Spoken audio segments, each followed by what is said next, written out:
Welcome to LC Screen Talk. My name is Larry, and this is my review of Happy Death Day to You.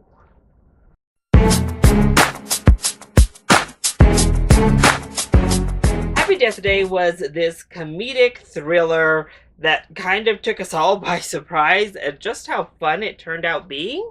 It certainly took me by surprise, certainly, and I had a blast with it. And while I didn't think it necessarily warranted a sequel, I was down. Send me back into this universe, and it all sounds like a good time to me.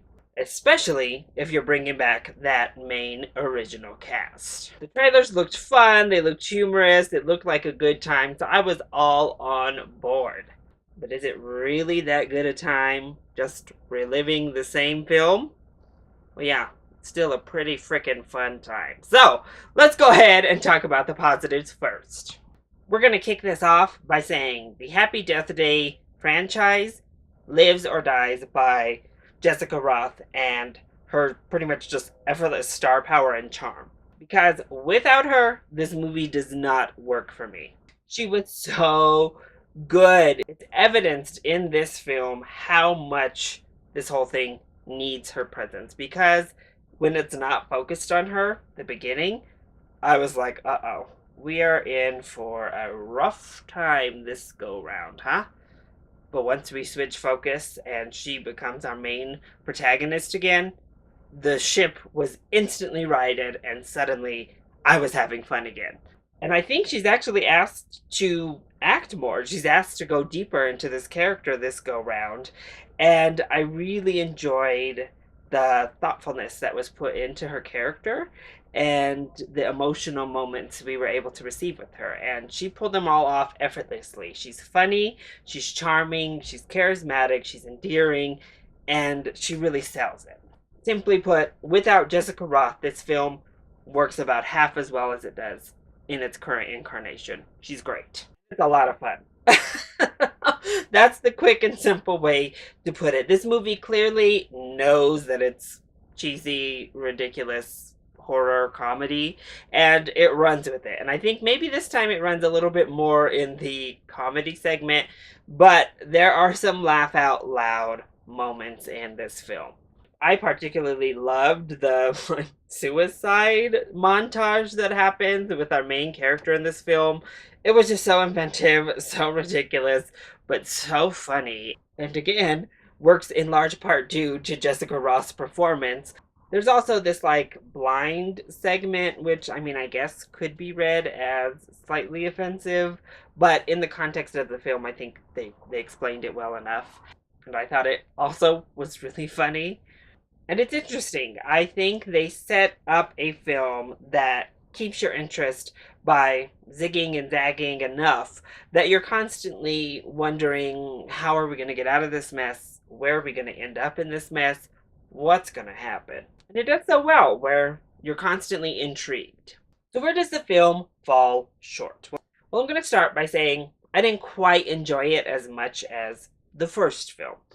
Well, I'm going to start with the beginning of the film, as I said before. We focus on one of the side characters from both the first and then this film as we move throughout. Oh, but it was not enjoyable for me. Up until we get to basically replaying the first film, this movie was not working. The humor was not really landing. And I hate to pick on him, but I think a big part of that is Phi Vu, who plays the character. His acting is not quite up to par there. He's fine as like this comedic one-off side character, but when we have to focus on him and follow him, it didn't work. And that's kind of the case for most of our side characters that are the comic relief off to the periphery. They didn't work for me. Israel Broussard, who plays like the love interest guy, great. He actually was very good. I thought he and Jessica Ralph had great chemistry together, so I didn't have a problem with them. The mother I thought was also very strong, but a lot of this overacting on the sidelines was not handled all that well for me. And then some of that humor also fell flat, and I think it had a lot to do with delivery on top of jokes themselves and how they were written. And I think the film became just a little bit too self-aware within itself that it got too jokey. So the music in particular is what I wanted to highlight. It was very like weird, comedic, almost making fun of thriller music. It never worked for me actually in this entire film. The music would take me out of scenes because it was so like hokey that I didn't enjoy the score at all. And yes, it is a convoluted mess. And in the end, I think that's what keeps the first one at a higher level for me, because this one has a lot going on. We established this beginning part, which I think, honestly, I wish we had almost done without, even though it wouldn't have made all that much sense moving forward. But then we jump into this parallel universe business, and I don't think it quite understood parallel universes as we've understood them in the past. Rules that are typically there with these parallels weren't there anymore. I don't know. It was a convoluted mess, if we're being honest, with this whole contraption and moving back and forth and getting to choose. It was a lot. It was a lot. Some of it was fun and worked. Some of it was like, okay. All right there, Happy Death Day. Whereas the first one didn't really get an explanation. It was just streamlined through, but you didn't really question. And plus, I don't think there was all that much horror in here. There wasn't that much thriller. We had a scene here, a scene there that would qualify, but that fun montage of her just killing herself took away from any of the horror aspect through a large chunk of the film. Plus, I think we really turned in the horror for more comedy, which was fun, but I would have liked to see a tinge more actual horror mixed into the film. So overall, I don't think it's quite the funny comedy horror film that the first was. I didn't quite enjoy myself as much, but I still enjoyed myself a heck of a lot. And I had a really good time watching Happy Death Day to You. It really understands what kind of property is going on here, and it fully embraces that. It doubles down on the fun factor.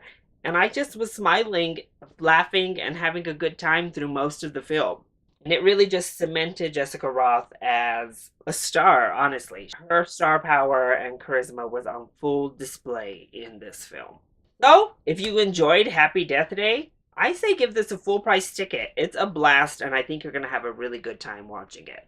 If you thought Happy Death Day was stupid, honestly, I think you could probably skip this one. I don't think it's going to convert you, because it even doubles down a little bit more on the comedies. Especially if you're looking for a horror for Valentine's Day, Happy Death Day, maybe not the film for you, but if you're looking for a comedy, this might be the best one on the market. Oh, and just to let you know, if you do go check it out, there is a mid-credit sequence. So, make sure you don't leave as soon as the credits start rolling.